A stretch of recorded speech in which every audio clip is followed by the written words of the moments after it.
ईहारईमध्ये 24 December एक अचिंतनीय घटनार फले आठपुर श्री रामकृष्ण शृंगेर इतिहासे अविस्मरणीय होया उठिलो।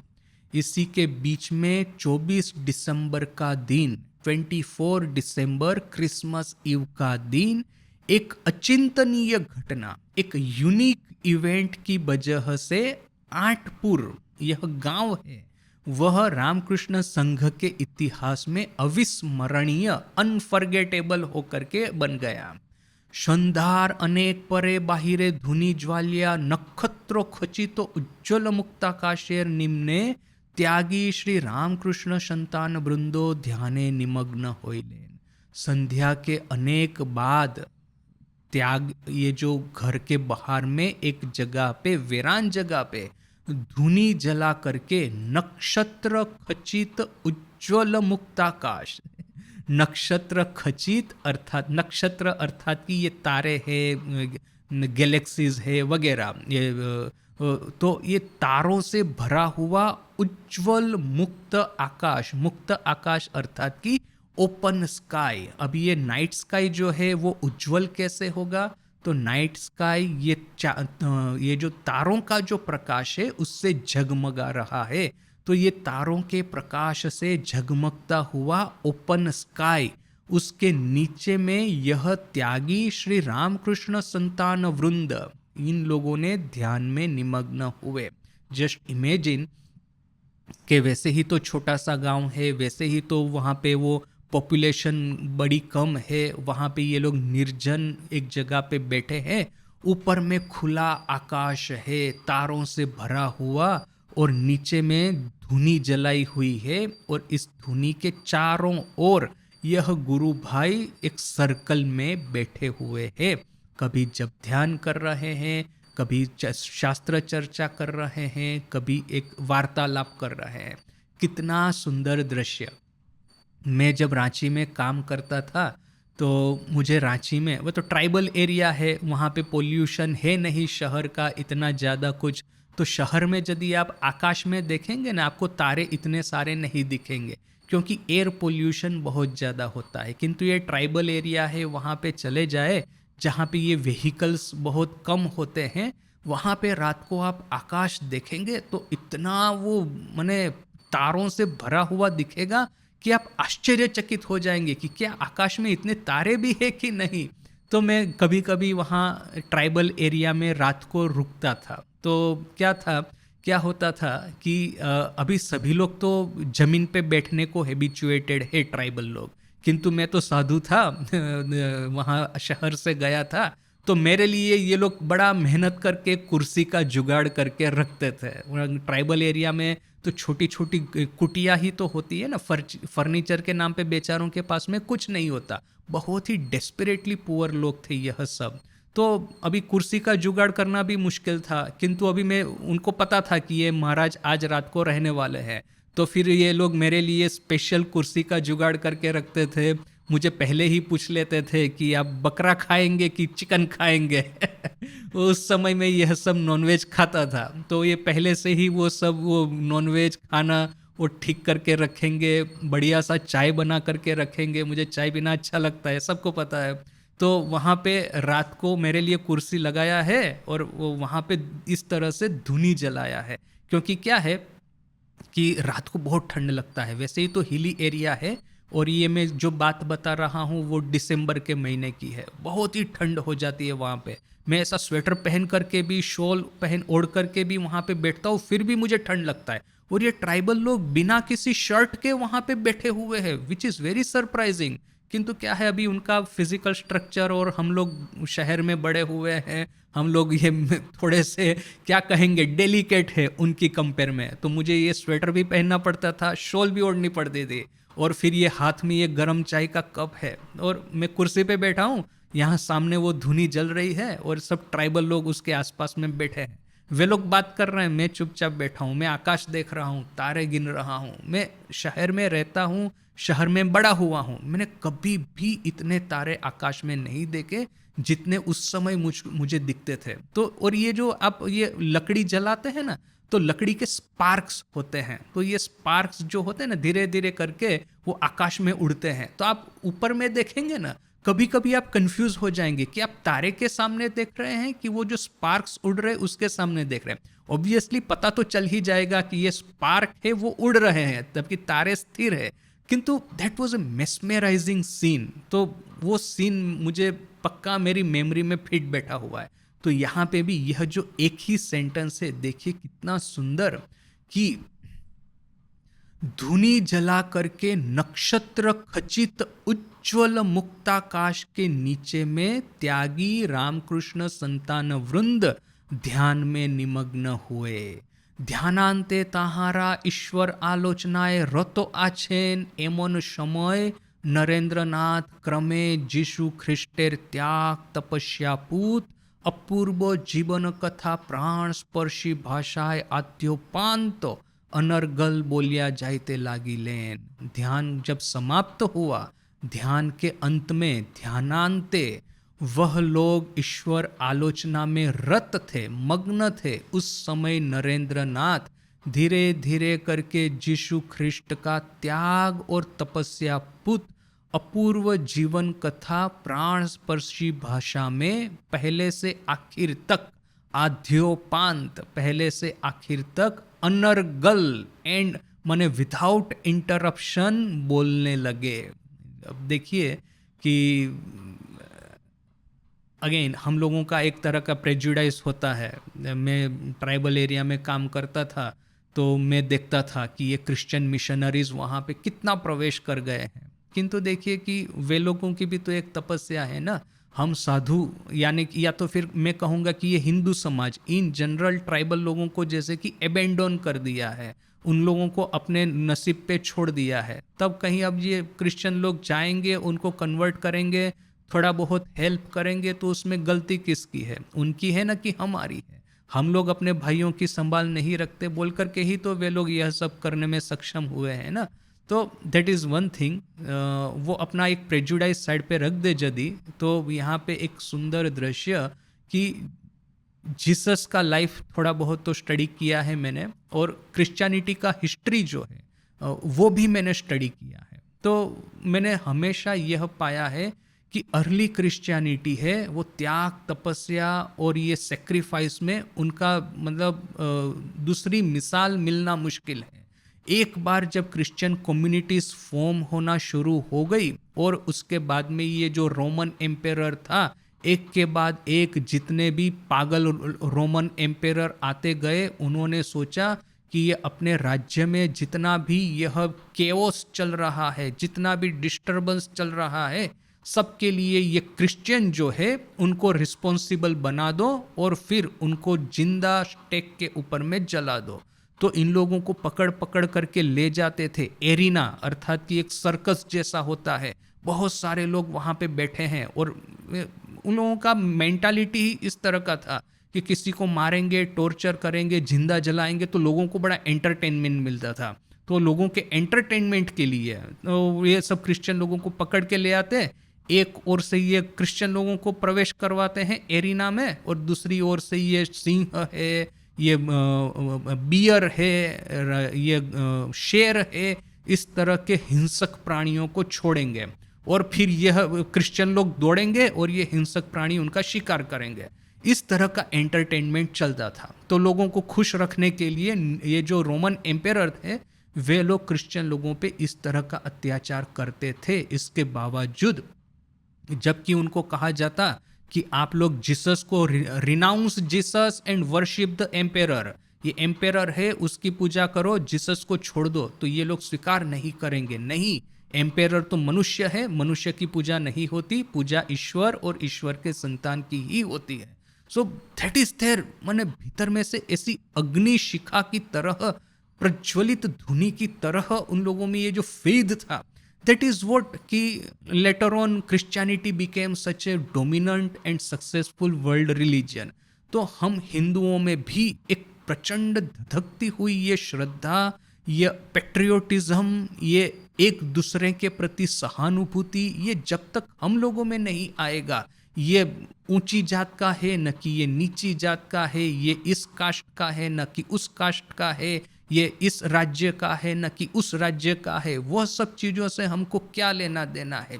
यदि वो हिंदू है, मैं हिंदू हूँ, तो हम दोनों भाई भाई ही हैं। ये स्वामी जी कहते हैं ना कि इस्लाम का ये सबसे बड़ा गुण जो है जिसको कि हम हिंदुओं को लेने की जरूरत है, वो क्या है? That is the sense of brotherhood. जिस क्षण आप ये यहाँ पे ये नीची जात का है, यहाँ पे ये है, जिस क्षण उसने ये क्रिश्चियनिटी या इस्लाम अपना लिया, साथ साथ में ही वो हम हिंदुओं के साथ में समकक्ष हो जाता है।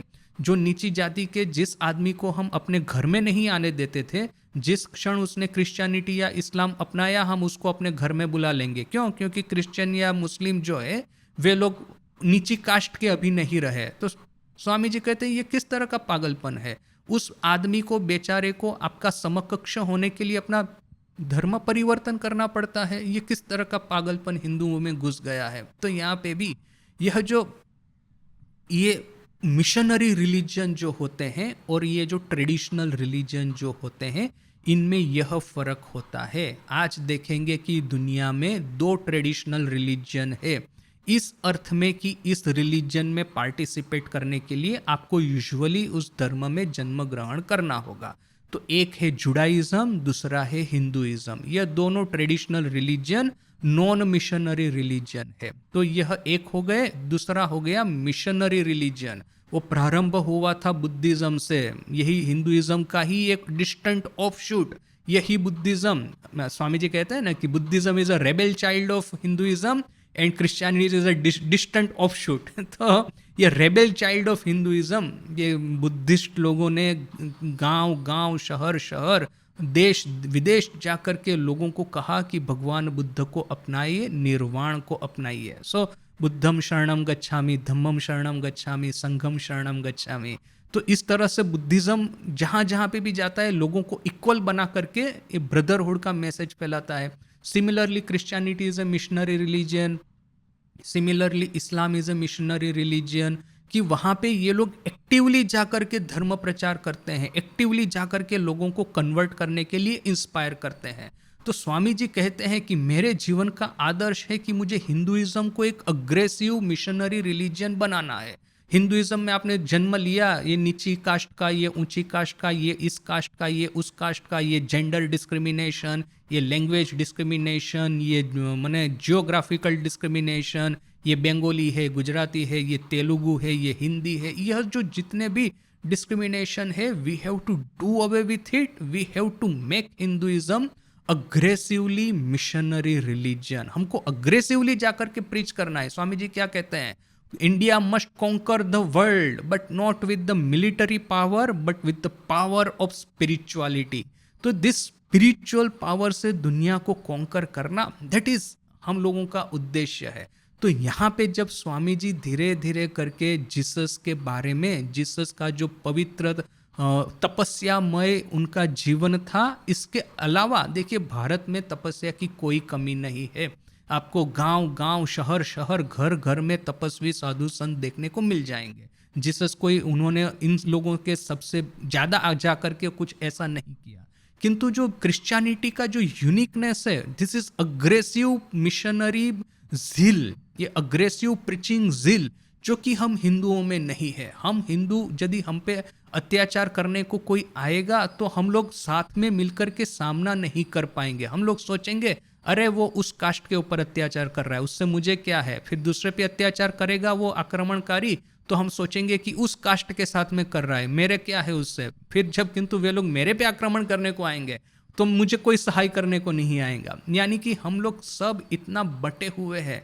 तो this aggressive form of Hinduism is necessary which can fuse us together. ये जो कहा ना आगे में कि इस तरह का एक उच्च आध्यात्मिक वातावरण तैयार हुआ कि ये जो सबकी ये जो इंडिविजुअलिटी थी गुरु भाइयों की, उनकी ये इडियोसिंक्रेसीज थी, उनके ये इंडिविजुअल कर्म प्रवाह थे, संस्कार थे, सब भूल करके वे लोग एक जमाट बांधा, एक घनीभूत आध्यात्मिकता में वे लोग मर्ज हो गए।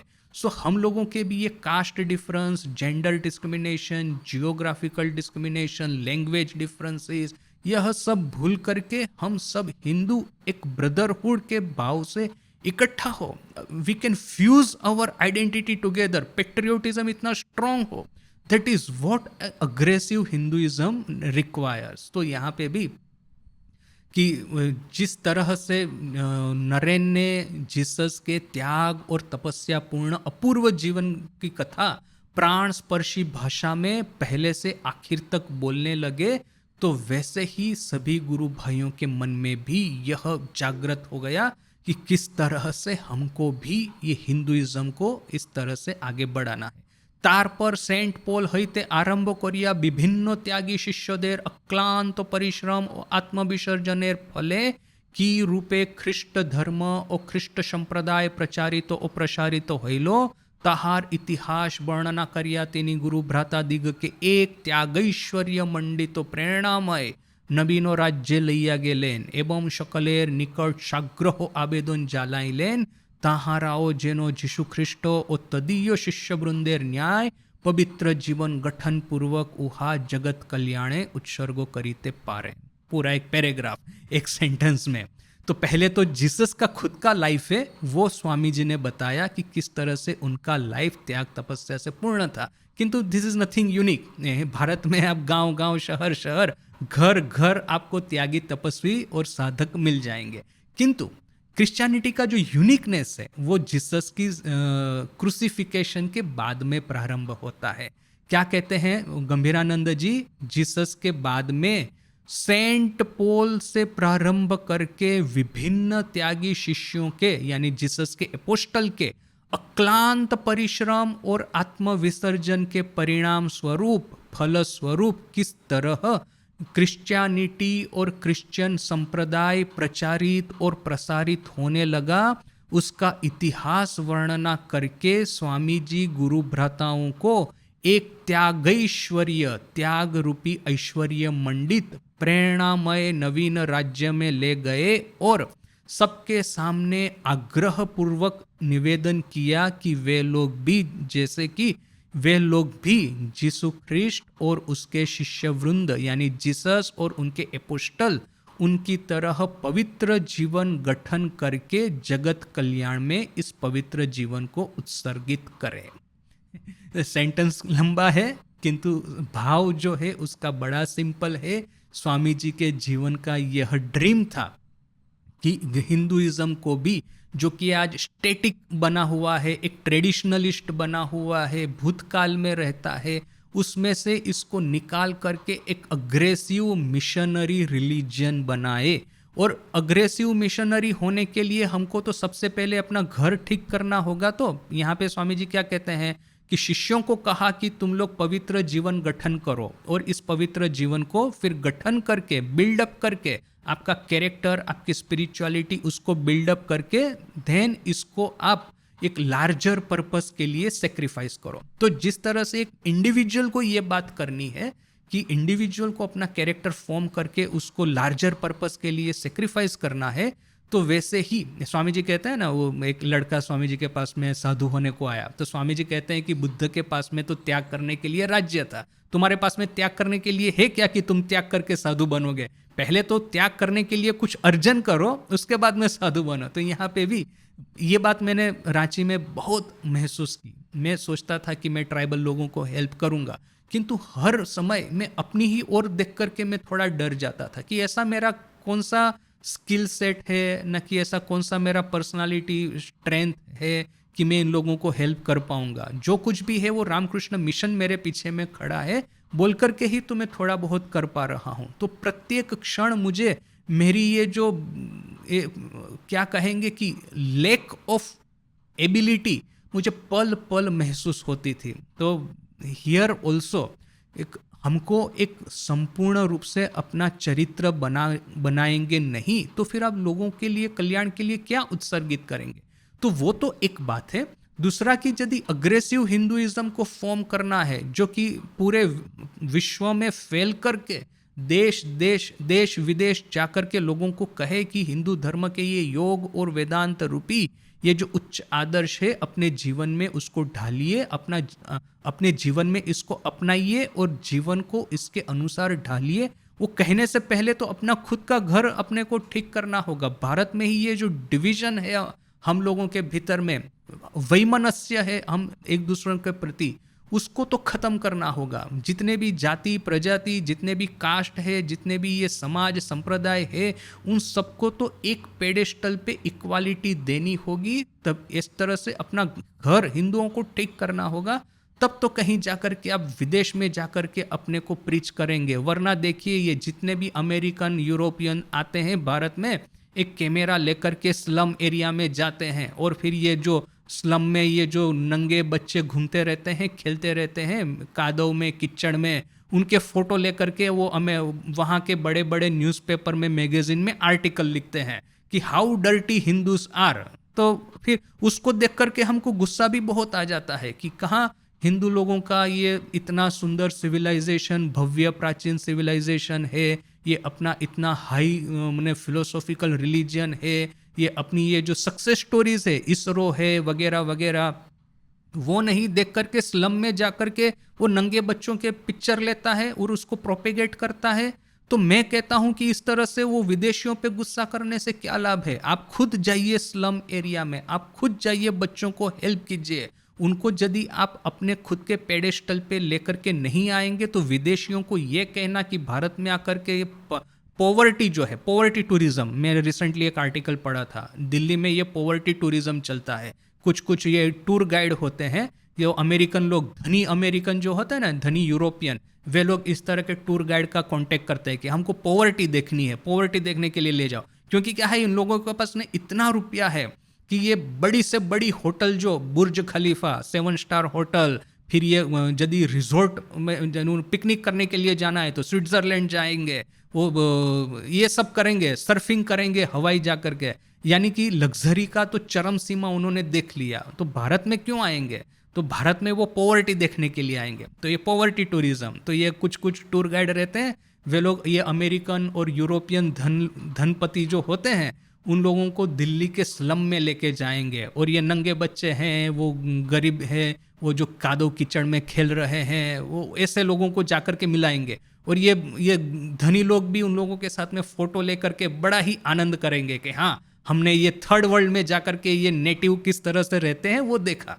अभी ये मैंने जब पढ़ा मुझे बड़ा गुस्सा आ गया, मैंने कहा ये क्या है, नाटक चल रहा है। किंतु फिर देखिए, गुस्सा ही करना है तो मैं थोड़ी ना वो टूर गाइड पे गुस्सा करूंगा, थोड़ी ना वो जो अमेरिकन यूरोपियन आते हैं पॉवर्टी टूरिज्म करने के लिए उन पे गुस्सा करूंगा। मुझे तो गुस्सा अपने पे करना चाहिए, अपने देश बांधवों पे करना चाहिए कि इन लोगों को हेल्प नहीं करके हम लोग अपना एक बंद कमरे में, जैसे कि एक छोटा सा एक कम्युनिटी हमने बना लिया है, इंसुलर कम्युनिटी, उसमें रह रहे हैं और अपने ही ये भाई बहनों की ये जो पुकार है, उनकी ये जो कष्ट की आवाज़ है, वो नहीं सुन पा रहे हैं। सो ये पहले तो हमको अपना घर ठीक करना है और उसके बाद में हिंदुइज्म को अग्रेसिव मिशनरी हिंदुइज्म बनाना है।